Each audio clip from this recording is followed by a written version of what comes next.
نحمده ونصلي على رسوله الكريم اما بعد۔ ترجمے والے قرآن پاک کا صفحہ نمبر 1026، 28واں پارہ، سورہ ممتحنہ، تیسرا رکوع، آخری آیات، آیت نمبر 22 تا 24۔ اعوذ باللہ من الشیطان الرجیم، بسم اللہ الرحمن الرحیم۔ هو اللہ الذی لا الہ الا هو عالم الغیب والشہادہ هو الرحمن الرحیم۔ هو اللہ الذی لا الہ الا هو الملك القدوس السلام المؤمن المهيمن العزيز الجبار المتكبر سبحان الله عما يشركون۔ هو الله الخالق البارئ المصور له الأسماء الحسنى يسبح له ما في السماوات والأرض وهو العزيز الحكيم۔ صدق اللہ العظیم۔ گزشتہ آیت میں قرآن پاک کی مؤثر ہونے کا تذکرہ تھا کہ قرآن ایسا عظیم الشان اثر والا ہے کہ اگر پہاڑ پر نازل ہوتا تو پہاڑ بھی جھک جاتے، دب جاتے اور ریزہ ریزہ ہو جاتے۔ یہ قرآن کس کا کلام ہے؟ اللہ کا کلام ہے۔ اللہ کا کلام صرف اور صرف قرآن پاک ہے۔ 100 کے لگ بھگ جو صحیفے اور کتابیں حضرات انبیاء کرام علیہم الصلاۃ و تسلیمات پر نازل ہوئیں، وہ سب اللہ کی کتابیں ہیں۔ قرآن اللہ کا کلام ہے۔ پچھلی جو کتابیں ہیں ان میں جو الفاظ ہیں وہ اللہ تعالیٰ کے نہیں ہیں، وہ فرشتوں کے ہیں یا نبیوں کے ہیں، جیسے حدیثوں میں ہے کہ احادیث مبارکہ بھی تو وحی ہیں لیکن اس میں الفاظ نبی پاک صلی اللہ علیہ وسلم کے ہیں یا جبرائیل علیہ السلام کے ہیں، تو باقی کتابوں کا بھی یہی حال ہے۔ لیکن قرآن پاک میں الفاظ بھی اللہ تعالیٰ کے ہیں، اسی لیے اللہ تعالیٰ کی بھیجی ہوئی کتابوں میں واحد کتاب قرآن پاک ہے کہ جس کے بارے میں یہ چیلنج دیا گیا کہ کوئی اس جیسا بنا کر دکھائے، اور یہ کہا کہ یہ رد و بدل سے محفوظ رہے گا، قیامت تک ایسے ہی رہے گا۔ تو یہ قرآن اللہ کا کلام ہے، تو اللہ کتنی بڑی شان والے ہیں، اس لیے ان کا کلام ایسی شان والا ہے۔ تو اب اللہ کی شان بیان ہو رہی ہے، اللہ تعالیٰ کے کچھ صفات کا تذکرہ ہے۔ اللہ تعالیٰ کی جو نام ہے، حدیث شریف میں ہے کہ اللہ تعالیٰ کے 99 نام ہیں، جو ان کو یاد کرے گا جنت میں جائے گا۔ یہ بھی ہے کہ جو ان سب کو یہ نام لے کر اللہ تعالیٰ سے دعا کرے گا، اللہ تعالیٰ دعا قبول کریں گے۔ تو ان میں سے 15 نام یہاں ذکر ہوئے ہیں ان آیات میں۔ ان آیات کے بارے میں یہ آتا ہے کہ جس نے 3 مرتبہ یہ کہا اعوذ باللہ السمیع العلیم من الشیطان الرجیم اور سورہ حشر کی آخری 3 آیات پڑھیں تو اللہ تعالیٰ 70,000 فرشتے اس کے ساتھ لگاتے ہیں جو اس کے لیے رحمت کی دعائیں کرتے رہتے ہیں، اور اگر وہ فوت ہو جاتا ہے تو شہید شمار ہوتا ہے۔ صبح کے وقت یہ کرے تو شام تک فرشتے دعا کرتے رہتے ہیں، شام کو کرے تو صبح تک فرشتے دعا کرتے رہتے ہیں۔ اس لیے کوشش کرنی چاہیے ہر مسلمان کو کہ اپنی صبح و شام کی دعاؤں میں ان 3 آیات کو شامل کرے۔ اس میں ایک تو اللہ تعالیٰ کا نام ذاتی آیا ہے اللہ، یہ تو ایسا نام ہے جو اللہ تعالیٰ کی ذات کے علاوہ کسی اور پر بالکل کسی درجے میں نہیں بولا جا سکتا، اور یہ اللہ تعالیٰ کے ناموں میں سب سے افضل نام ہے، اعلیٰ نام ہے۔ پھر اس کے بعد کہا جی عالم الغیب والشہادہ، کہ چھپی چیزوں کو بھی جاننے والے ہیں، کھلی چیزوں کو بھی جاننے والے ہیں۔ اللہ کے لیے تو کوئی چیز چھپی ہے ہی نہیں، لیکن انسانوں کے اعتبار سے کہ جو چیزیں انسانوں کے حوالے سے انسانوں کے لیے چھپی ہوئی ہیں، اللہ ان کو بھی جانتے ہیں۔ پھر اس کے بعد ہے جی رحمان اور رحیم، بڑے مہربان ہیں، بڑا رحم فرمانے والے ہیں۔ اللہ تبارک و تعالی اپنے بندوں پر انعام اور احسان فرمانے والے ہیں، فضل فرمانے والے ہیں۔ اور ایک نام ہے الملک، ملک کا معنی ہوتا ہے بادشاہ۔ بادشاہ کون ہوتا ہے؟ جو اقتدار والا ہوتا ہے۔ تو اللہ تعالیٰ کے قبضے قدرت میں ہے یہ دونوں جہان، تو دونوں جہانوں کے بادشاہ وہ ہیں، اور اللہ تعالیٰ سب سے بے نیاز ہیں اور سب اللہ کے محتاج ہیں۔ پھر ایک ہے قدوس، اس کا معنی ہے بہت پاک، سب عیبوں سے پاک، ہر قسم کے عیب سے پاک، بے عیب ذات۔ پھر ایک نام ہے السلام، السلام کا معنی صحیح سالم، تمام نقصانات سے محفوظ، سلامتی والے، ہر عیب سے پاک صاف۔ المؤمن، اس کا معنی ہے امن دینے والا، تو اللہ امن دینے والے ہیں۔ اور ایک اس کا معنی ہوتا ہے مصدق، تصدیق کرنے والا، کہ جو ایمان لے آئے اس کے ایمان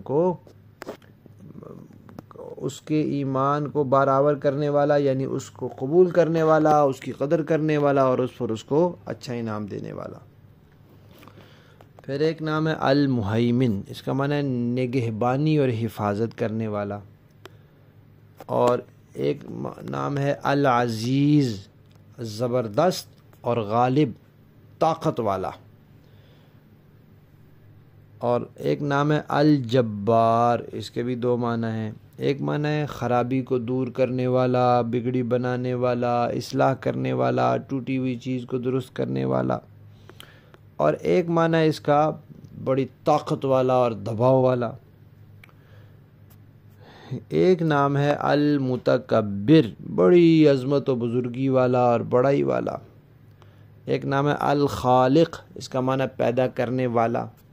اور اس کے ساتھ ایک نام ہے الباری، اس کا معنی بھی ہے ایجاد کرنے والا، پیدا کرنے والا، لیکن فرق دونوں میں یہ ہے کہ باری کہتے ہیں بغیر نمونے کے پیدا کرنے والا، بے مثال پیدا کرنے والا، اور خالق کہتے ہیں کہ مثال یا جو چیز پہلے مادہ ہو اس سے پیدا کرنے والا۔ تو اللہ تعالیٰ ہر طرح کے پیدا کرنے پر قادر ہے۔ ایک نام ہے المصور، مصور کہتے ہیں صورت بنانے والا، تصویر بنانے والا۔ تو دنیا کی ہر چیز کی صورت اللہ نے بنائی ہے، لوگوں کی صورتیں بھی اللہ نے بنائی ہیں، اور چیزوں کی صورتیں بھی، الگ الگ لوگوں کی صورتیں بنائی، اربوں خربوں انسان ہے دنیا میں، سب کی شکلیں الگ الگ، حالانکہ چہرے کی چیزیں ایک جتنی ہے سب کی، آنکھیں سب کی دو، کان سب کے دو، ہونٹ سب کے دو، ناک سب کے دو، رخسار سب کے دو، ماتھا سب کا ایک، بھویں سب کی دو، ٹھوڑی سب کی ایک، سب کی ایک جیسی چیزیں، آنکھیں سب کی اسی جگہ، ناک سب کا اسی جگہ، رخسار اسی جگہ، ماتھا اسی جگہ، ٹھوڑی اسی جگہ، لیکن شکلوں میں پھر بھی فرق ہے۔ تو یہ اللہ کرنے والے ہیں۔ الحکیم، حکمت والے ہیں، دانش والے ہیں، سمجھ والے ہیں، دانائی والے ہیں، ہر کام کو مصلحت سے کرنے والے ہیں۔ تو یہ 15 نام اللہ تعالیٰ کے ان میں بیان ہوئے ہیں۔ تو پیچھے قرآن پاک کا تذکرہ آیا تھا کہ اب اللہ تعالیٰ کا تذکرہ آیا کہ جو ذات اتنی شان والی ہے اس کا کلام کتنی شان والا ہوگا، کیونکہ کلام کے اندر متکلم کا اثر ہوتا ہے۔ اس لیے حضرات علماء کرام نے لکھا ہے کہ بھائی ہر الٹے سیدھے آدمی کی، صحیح غلط آدمی کی کتابیں نہیں پڑھنی چاہیے۔ یہ بات ٹھیک ہے کہ آپ کو ان سے ہو سکتا ہے کوئی اچھی بات مل جائے، لیکن یہ دھیان رکھنا ہوتا ہے کہ جو کلام نکلتا ہے وہ دل سے، انسان بات کرتا ہے نا تو دل سے کلام پیدا ہوتا ہے، پھر باہر آتا ہے۔ تو جس کے دل میں کفر ہے، ظلمت ہے، گمراہی ہے، اندھیرا ہے، دین اسلام کی دشمنی اور بغض ہے، تو اس کے کلام میں اس کا اثر ہوتا ہے، اور وہ پڑھنے والے پر بھی ہوتا ہے، اگرچہ غیر محسوس طریقے سے ہو۔ اور جس کے دل میں ایمان ہے، نور ہے، روحانیت ہے، اللہ کی محبت ہے، دین کی تڑپ ہے، اس کے کلام میں اس کا اثر ہوتا ہے، تو وہ بھی پڑھنے والے پر ہوتا ہے۔ لہذا غلط لوگوں کی کتابوں سے ہمیشہ بچنا چاہیے۔ تو یہ قرآن ہے، اللہ کا کلام ہے، تو اس میں اللہ کی اثر ہوگا نا، تو وہ ہے۔ اسی لیے تو اس قرآن نے بڑے بڑے لوگوں کو حیران کر دیا، اور وہ سب نے اپنے آپ کو قرآن کے تابع کر دیا۔ تو ایک بات مشہور ہے، کہتے ہیں کلام الملوک ملوک الکلام، جو بادشاہ کی بات ہوتی ہے نا وہ باتوں کی بادشاہ ہوتی ہے، ہونا بھی ایسے ہی چاہیے کہ بادشاہ جیسے اونچا تو اس کی بات بھی ایسی اونچی ہونی چاہیے۔ تو اللہ تعالیٰ جو ہے وہ کیونکہ سب بادشاہوں کے بادشاہ ہیں تو ان کا کلام سب کلاموں سے بڑھ کر ہونا چاہیے، اور ہے سب سے بڑھ کر ہے، اسی لیے دنیا میں کوئی اس کا مقابلہ نہیں کر سکتا۔ لفظی معنی دیکھیے، ہوا وہی ہے، اللہ الذی جو لا الہ نہیں ہے کوئی معبود الا ہو مگر وہی، عالم الغیب والشہادہ کھلے اور پوشیدہ کو جاننے والا ہے، ہوا الرحمن الرحیم، والرحمن ہے رحیم ہے۔ ہوا وہی ہے اللہ الذی جو لا الہ نہیں ہے کوئی معبود الا ہو مگر وہی، الملک بادشاہ ہے، القدوس پاک ہے، السلام سلامتی والا، المؤمن امن دینے والا، المہیمن نگہبان، العزیز زبردست، الجبار قوت والا یا مصلح، المتکبر عظمت و بڑائی والا۔ سبحانہ پاک ہے اللہ، عما اس سے، یشرکون جو لوگ اللہ کے ساتھ شرک کرتے ہیں، جیسا بھی شرک کرتے ہیں، ذات میں، صفات میں، عبادات میں، اختیارات میں، سب سے اللہ پاک ہے۔ هو اللہ وہ اللہ ہے، الخالق پیدا کرنے والا، الباری ایجاد کرنے والا، المصور صورتیں بنانے والا، لہو اسی کے لیے، الاسماء الحسنی اچھے اچھے نام، یسبح پاکیزگی بیان کرتی ہے، لہو اس کی، ما ہر وہ چیز، فی السماوات جو آسمانوں میں ہے، والارض جو زمین میں ہے، وہو وہی ہے، العزیز زبردست ہے، الحکیم حکمت والا ہے۔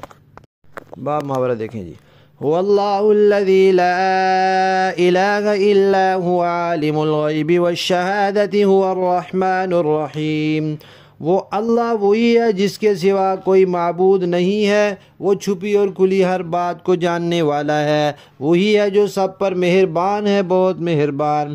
واللہ الذی لا الہ الا هو الملک القدوس السلام المؤمن المہیمن العزیز الجبار المتکبر، سبحان اللہ عما یشرکون، وہ اللہ وہی ہے جس کے سوا کوئی معبود نہیں ہے، جو بادشاہ ہے، پاک ہے، سلامتی والا ہے، امن بخشنے والا ہے، سب کا نگہبان ہے، بڑے اقتدار والا ہے، ہر خرابی کی اصلاح کرنے والا ہے، بڑائی والا ہے، پاک ہے اس شرک سے جو یہ لوگ کرتے ہیں۔